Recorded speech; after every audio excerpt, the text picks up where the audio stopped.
Welcome to Networking RX, a podcast devoted to helping business professionals like you enhance your networking skills in order to become more proficient giving and receiving quality business referrals and improving the overall quality of your life and the lives of those around you.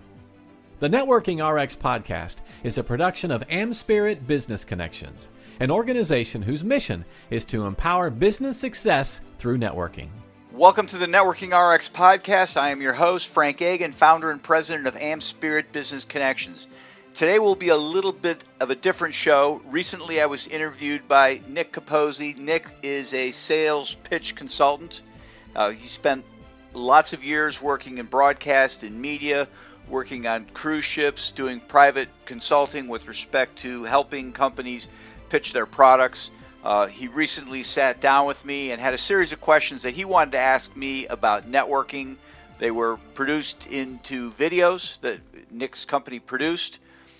And as a part of that, I got the audio files and I figured it would be great to share them here on the podcast. So sit back and listen to me answer some questions from Nick Capozzi. Today we're going to talk to Frank Agan, the founder of AmSpirit, about how to network in a virtual world. Thanks for joining us today. We are talking to Frank Agan, the thought leader in networking event. And today we're going to talk about networking in a virtual world. Frank, I'm really excited to have this conversation with you. Oh, I am as well. I have this conversation all the time. So this is a great opportunity to share with lots of people. Perfect. So I'm going to jump right into it because everything has changed. We're entering a new normal in every facet of our lives. So how do I network today? And I'll throw a second question right off the hop. How do I use social media to network today? Yeah, you know, it's interesting that these sorts of questions come up all the time, and we'll pick on LinkedIn because that's kind of the biggie as far as professionals go. Fair enough. But yeah, I have gotten this question: what will LinkedIn do to networking? And my response is nothing. It won't really change the way we network. And so let me explain. Really what networking is about building relationships. And building relationships is stitched together by getting people to know us, like us, and trust us. And that has been with us for eons. You know, we started in caves. Now we've got man caves, but that know, like, and trust is still with us, right? And so let's kind of go back in time, and not all the way back in time, the caveman time, but let's go back to the 17 and 1800s. We built a pretty civilized world, and there was no electricity, there was no telephone, there was no nothing. You know, we networked with those we knew, liked, and trust. We developed relationships. We helped people. You know, we built a society. What happened when the telephone came along? Well, things didn't change. The telephone's been around a long time. Things didn't necessarily change from a know, like, and trust standpoint, but what did change was our ability. So rather than you and I having to meet down at the watering hole to have a conversation, I could give you a call up. I could call you. So that allowed us to communicate further, farther, quicker, but you still had to get to know me, like me, and trust me. Same thing with LinkedIn, right? We have LinkedIn now. You still got to get to know, like, and trust me. It's a tool. It doesn't change networking, though. It doesn't change know, like, and trust. Okay. So if it's still about building relationships, what's so great about social media compared to traditional networking? Well, it really has to do with three aspects of scale. Let me start by saying this. I tell people to look at LinkedIn because I'm a big advocate for LinkedIn. I'm a big advocate for social media. I'm not putting it down. I'm just saying it's a tool and it's not going to change how we develop relationships. But what I tell people is all LinkedIn is a business after hours. It's a gathering of people. But there are a couple exceptions, or there's some differentiators there. And that's where we talk about the three aspects of scale. When you go to a local networking event, and most of them have been to these, or whatever, business after hours, there might be 200 or 300 people there, and that's great. You get on LinkedIn, and there's 500 million people on LinkedIn. So there's a tremendous, and those 500 million people are not from a local area, they're from all over the world. So there's a tremendous scale of numbers on LinkedIn that you can take advantage of. That's the first aspect of scale. The second aspect has to do with time. Now, if you go to a local networking event, and there's one I'm partial to in Columbus, Ohio, it's generally once a month, Friday mornings, 7:00. Well, if I'm out of town, I miss it. There's nothing I can do. Right. I got to wait till next month. With LinkedIn's going 24 hours a day, 7 days a week, 365 days a year. The big game's on, people are on LinkedIn. You can't sleep in the middle of the night, people are on LinkedIn. Or they may not be on there, but you can certainly put things on there. Christmas Day, Thanksgiving Day, name a major holiday, people are on LinkedIn. So there's a tremendous scale of time with respect to LinkedIn. The third thing has to do with information. And on LinkedIn, or I guess in the real world, let's say you walk into that networking event. I walk into that networking event and there's somebody there in a suit and tie, a guy or a woman dressed up. Now, I don't know anything about that person. They could be a corporate executive. They could be someone in transition. They could be somewhere in between. I have no idea. And if I'm looking to meet attorneys in the real world, I'm really have to rely on referrals, people making introductions to attorneys, or I need to just a lot of trial and error. Go up to somebody in a suit. Are you an attorney? Are you an attorney? Trying to meet attorneys. On LinkedIn, I get all that information ahead of time. So if I'm looking to meet attorneys in the local area, I can do a search and figure out who they are and contact them. So that's the third aspect. It's just the amount of information on LinkedIn is just tremendous. So you're basically approaching social media as the real world. You just have the advantage of the extra information, which is good stuff. And I'm sure, Frank, you and I could have a whole other entire series on using social media in terms of networking right now. But give me a couple more tips right now. I'm excited about social media. Just as far as how to use it, or just? Yeah, so in terms of, hey, buy from me. How do I get them interested? Yeah. How do I get them asking questions? Well, that's a really good question. I mean, you operate on LinkedIn as you would in the real world. You operate on LinkedIn just like you would in a networking event. And when people press me on that, I always ask, would you walk into a networking event, a physical networking event, which could be anything. It could be a tailgate party. Would you walk in and say, hey, buy from me? I'm the best. I'm the best. Of course you wouldn't. That would be silly. So why do you do it on LinkedIn? Right. And I encourage people on LinkedIn to operate that same way. Just, you're just like you would be walking into an event. You're meeting people and getting to know them. Fantastic. I have a couple more social media questions, but first, Frank, I got a question for you. The viewers, I'm sure, want to get involved and want to get into an AmSpirit networking event as soon as possible. You can find your local chapters on amspirit.com. But what if I wanted to take my networking to an even higher level, Frank? How do I do that? I mean, it's a good question. Referrals are everything if you drive sales in your business. And, a couple great ways to get referrals are join a chamber or get into a networking organization like AmSpirit Business Connections. But I always ask the question of people, would you rather be the renter or would you rather be the landlord? Well, that's no question. I want to own the building. I know it's rhetorical, but I want people to think about it. Yeah, you want to own the building. You want to be the person collecting rents. So why do you just want to be in a networking group, pay to be in a networking group, when you can own a networking group and be paid to operate the networking group? And at AmSpirit Business Connections, we're in the process of expanding nationally. We're looking for organizers and managers around the country that can help us with this process. And so we're looking for highly engaged entrepreneurs and professionals. And the key that they need to think about, we're looking for the people who want to own the building. They want to be collecting the rents, hypothetically or analogously. But the key for this is not only through this will they make more money from professional connections, but they'll make money building professional connections. And that's the difference between just being in a group, and really owning the group. That's a win-win. I love it. AmSpirit.com. You definitely want to go check that out. So, Frank, I got a few more questions for you. Let's say I really, really need to meet someone you're connected to on social media.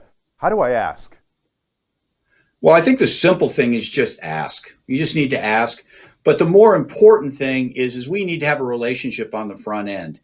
And if you and I don't know each other, chances are I'm not going to make that connection. So you and I having a relationship on the front end is really important. And I think that's important for everybody to understand, that if you're looking to ask for something from somebody, you need to have that relationship first.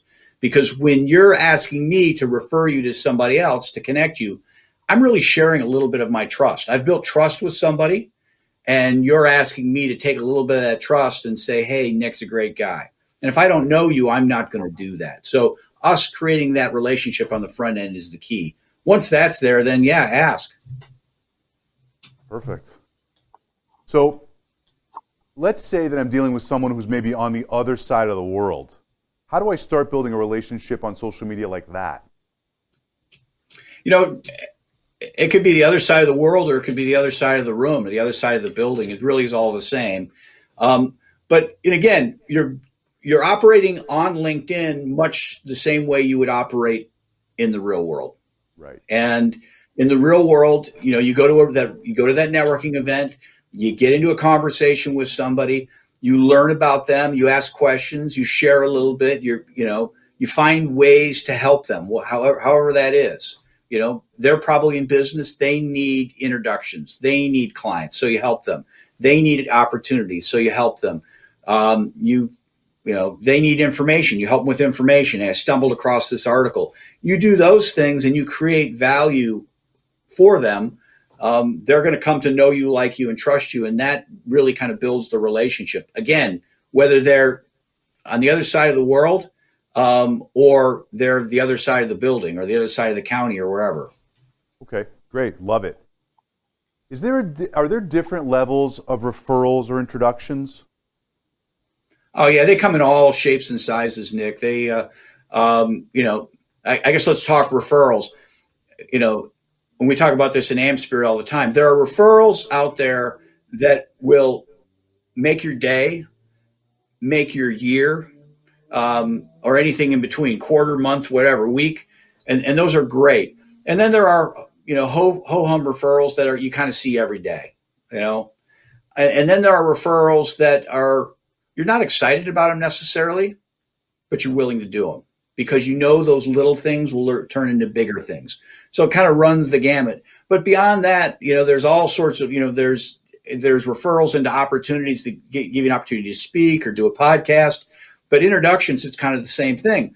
Sometimes I'm introduced to somebody, and quite frankly, it's a total gift. And what I mean by it's a total gift is they're going to help me. Hey, Frank, I want to introduce you to my friend. I really like you. He's willing to help you. Awesome.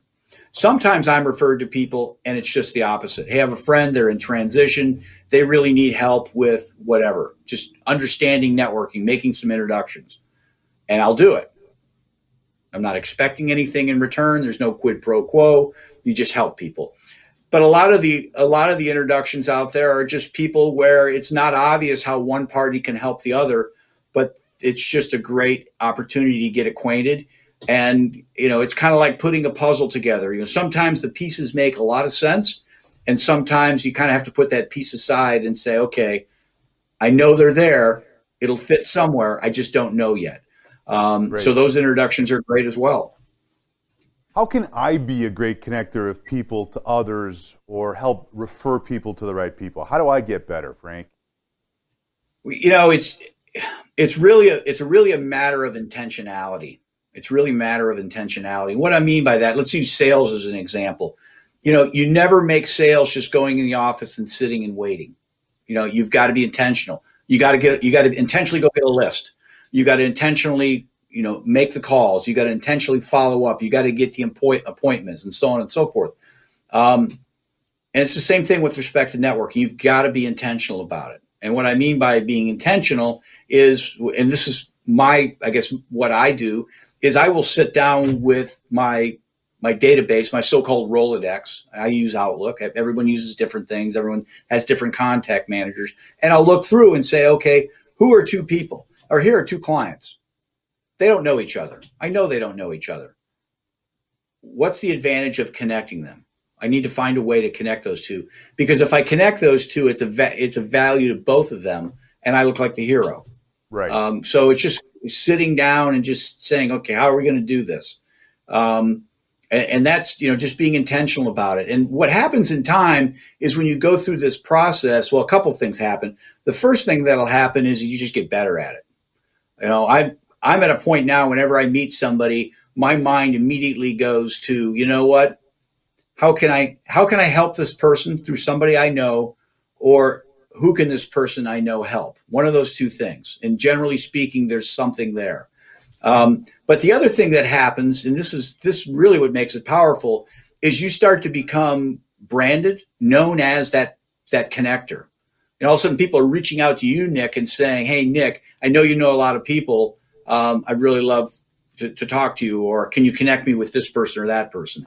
And then it becomes easy, because then they're asking you to tap in, and assuming they have that trust, and connect you. That's fantastic. Got another LinkedIn question for you. When I'm adding someone I haven't met, should I add a customized note? Well, you don't have to, but again, we network on LinkedIn the same way we do in the real world. So you want to make it as personal as possible. Right. I am generally prone to do that. Rare exception will I send out one without a note. And generally that note is something where I've looked at their profile and I can relate that information back to them. For example, hey, I see you went to state. I went to state as well. Would love to connect with you. Or I see you're into podcasting. I would love to connect with you. Maybe we can share ideas or help one another with challenges. And those are things to kind of give people an insight as to why you're connecting, what might be an agenda or a value of connecting. Got it. So once I've connected with someone who's new on LinkedIn, what kind of follow-up note should I send? Well, generally, if you're putting a note on the front end, you might include that you'd be open to talking with them, and then it leaves it up to them. But certainly when people connect with me, I will reach back out and say, hey, thank you for connecting. If you're ever open to it, I'd be willing to have a conversation. I might share some resources with them. I mean, not about me per se, but just, hey, these things are out there. Right. And just see if they're willing to connect. Or, I guess not connect, but have a conversation. Right. So are there other platforms other than LinkedIn that I should know about? Yeah, there are lots. And, what you might be interested in, others might not be interested in. I know there's one out there that it's called Slated. It deals with producers, screenwriters, and actors. For me, that's not a lot of interest, but I know it's there.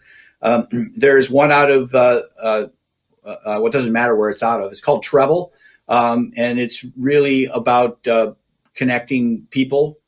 And then there's another one called Give a Toss, which is a lot about. It was developed by people at University of Michigan and the Wharton School of Business out of University of Pennsylvania, and it's a lot about asking for help and giving help.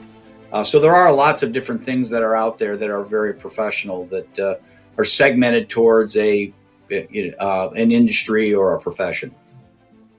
Like I said when we started this conversation, Frank, you're a thought leader in the networking space, and you proved it again today.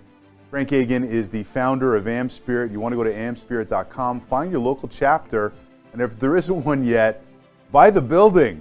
Absolutely should. Yeah. All right, Frank, thanks again. Appreciate your time. Have a great day.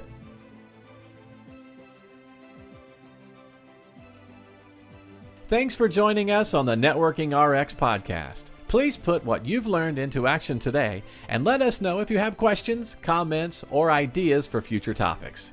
You can email them to us at podcast@amspirit.com. That's AmSpirit.com. Finally, so you never miss an episode, be sure to subscribe to the Networking RX podcast through iTunes, Overcast, or however you receive your podcasts. Now get out and network with someone. The Networking RX podcast is the copyright production of AmSpirit Business Connection. All rights reserved.